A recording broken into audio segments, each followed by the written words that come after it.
Alright everyone, here's an interesting theory. It is not one that I am actually endorsing, but we're just doing some interesting conjecture here with regards to Joe Biden.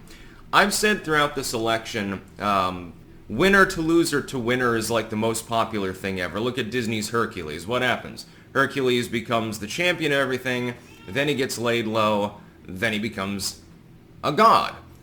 It's sort of an archetype, a trope actually, within entertainment. It makes for a good novel as well.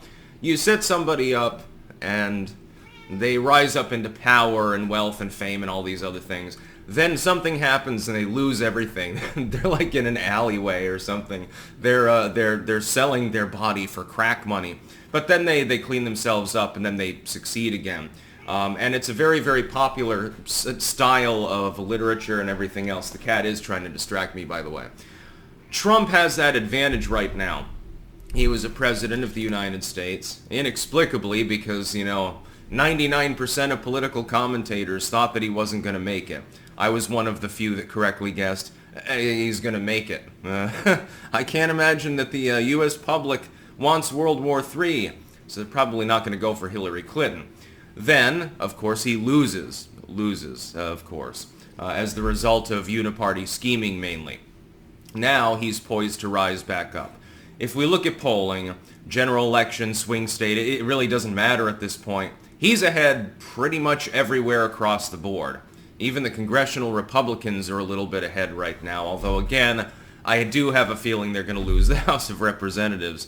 When you get like a 2 or 3 seat majority, it's really easy to do that, by the way. So, he's poised to do the comeback kid thing. People who are skilled in propaganda, including the heads of the legacy media, understand this. They understand that the American people are not particularly happy about the trajectory of the way things are going. So what do?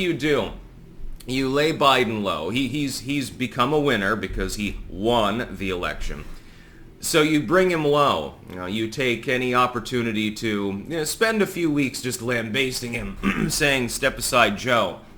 Then you give him his moment. You let him make one speech, which is really Adderall derived more than anything else, that's really good. And then you Astroturf a bunch of articles saying, well, you don't have to be a kid to be the comeback kid. Joe Biden, shining moment.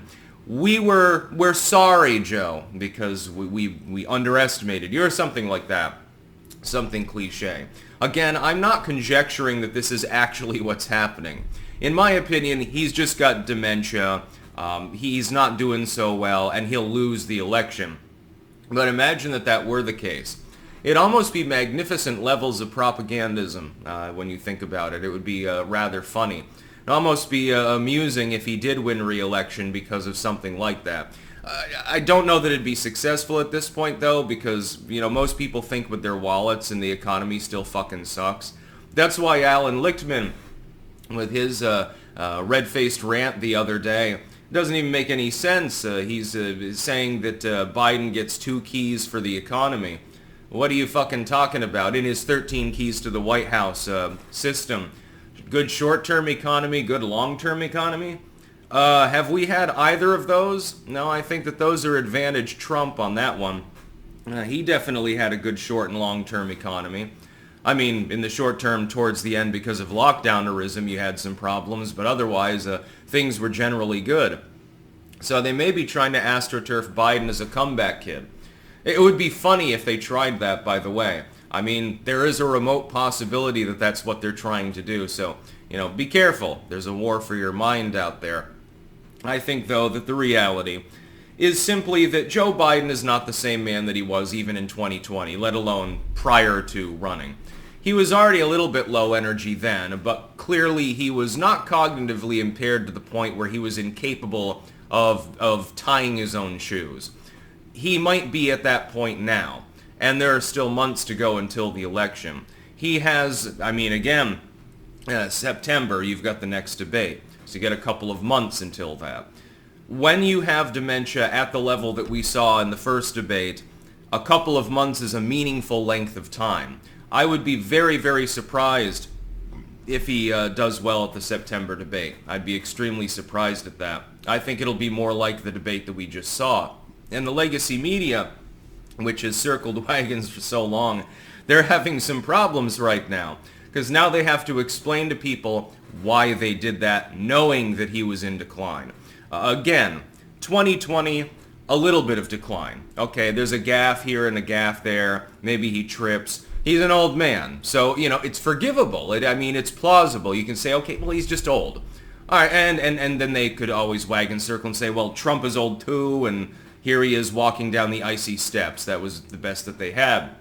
But now they can't make that excuse anymore. Now they're wagon circling around one another. The legacy media is in panic mode right now. So is the Democratic Party. I would point out, though, that all of the main power figures within the Democratic Party, they still back Joe Biden.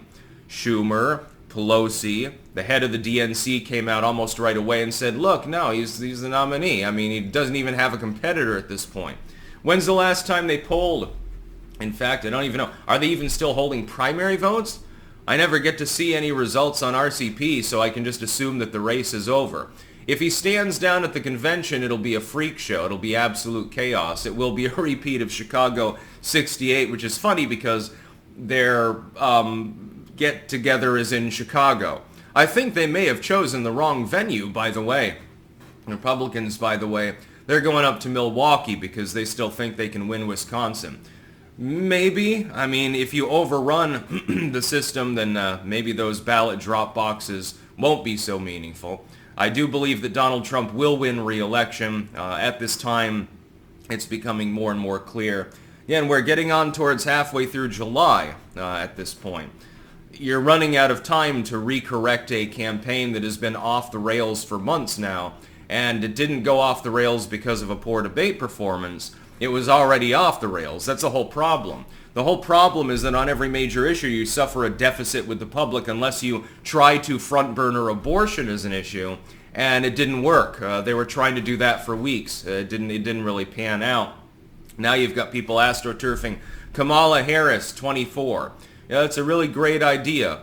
Well, she can make abortion a mainline issue. And she's a person of color, and this will lay bare Donald Trump's obvious hatred for people who have a darker complexion than himself, even though he's supposedly orange. So that eliminates part of the people of color population, supposedly, at least on paper. I think that this is not a serious conjecture video. This is a what if, like a really theoretical conspiracy theory video when you think about it.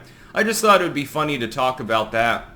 And it's an idea that I had some days ago, and I'm like, is there an outside chance that there's some shenanigans going on? Well, it's the Uniparty we're talking about, so shenanigans is the name of the game. That's about all. Peace out.